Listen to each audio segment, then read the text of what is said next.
Bonjour tout le monde. Aujourd'hui, je suis à Madrid. Je viens de célébrer la messe à l'église de Saint-Jérôme. Et bien, même si je vous ai laissé pas grand-chose en quittant pour les vacances, aujourd'hui, je voudrais vous laisser un petit mot. Et ce petit mot, c'est en la fête de la visitation, de la transfiguration, pardon.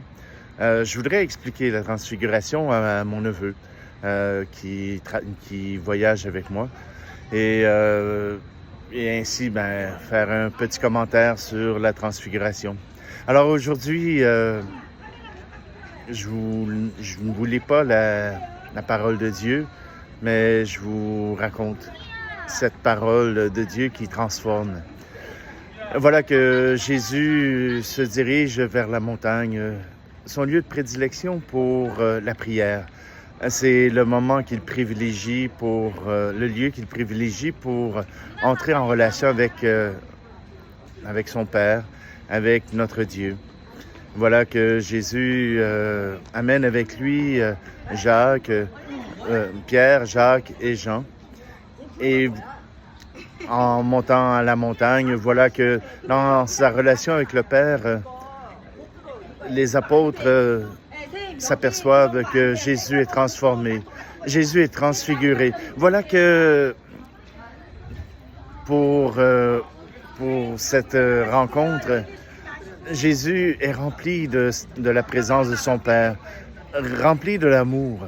Et voilà que les apôtres le voient transfiguré. Il n'est plus le même. Ils ont une vision d'un Jésus dont les vêtements sont devenus blancs pour signifier que la pureté, mais aussi l'intensité de la relation avec son Père. Le récit nous place avec Moïse et Élie qui sont à côté de Jésus. Moïse qui proclame la loi, qui est celui qui a donné la loi au peuple de Dieu. Celui qui rappelle que Dieu a voulu diriger son peuple pour lui apprendre à aimer, pour lui apprendre à vivre ensemble. Et Élie qui est le prophète, qui a passé à travers son peuple pour professer le changement de cœur, la conversion, pour raconter que Dieu aime son peuple, mais qu'il ne demande pas nécessairement les sacrifices, mais d'abord un cœur qui veut s'ouvrir à la rencontre avec Dieu. Voilà que quand les apôtres se réveillent, c'est cette vision qu'ils ont. Bien sûr, Pierre se sent à l'aise à travers cela, ce grand mystère de Dieu, cette présence de Dieu. Voilà que Pierre demande à ce que on reste là.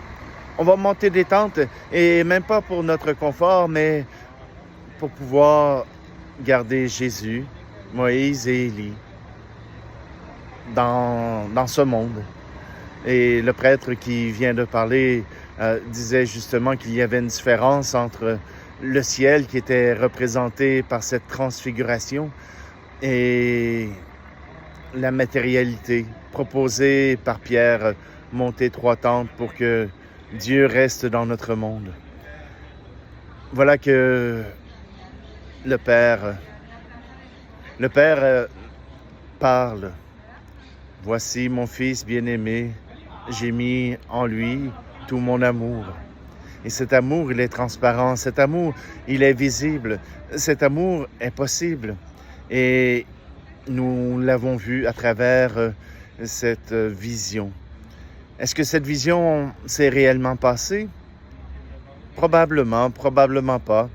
Mais simplement, c'était pour signifier que Jésus n'était pas condamné à la vie terrestre, mais qu'il avait aussi en lui cette vie divine que Pierre, Jacques et Jean ont reconnue et qu'ils ont proclamée après la mort et la résurrection de Jésus.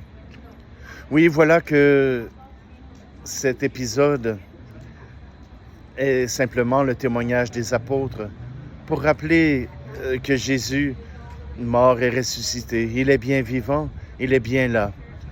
Pierre, Jacques et Jean l'avaient reconnu. Mais voilà qu'ils n'ont pu le proclamer qu'après la mort et résurrection, après la Pentecôte.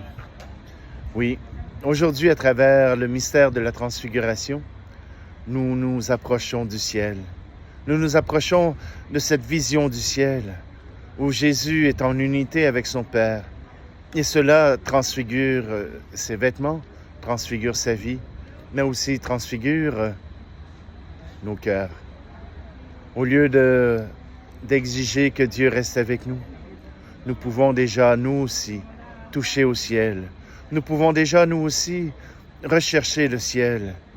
Sur cette terre, il n'y a que cela que nous pouvons chercher, appartenir au ciel, dans une relation avec notre Père, avec Jésus-Christ, par l'Esprit Saint. Oui, ainsi nous pourrons, nous aussi, obtenir le ciel.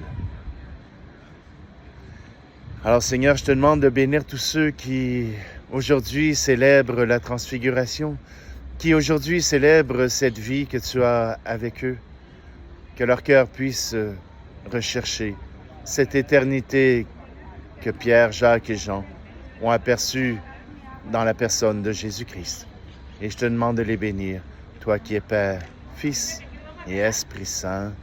Amen. Bon dimanche à tous.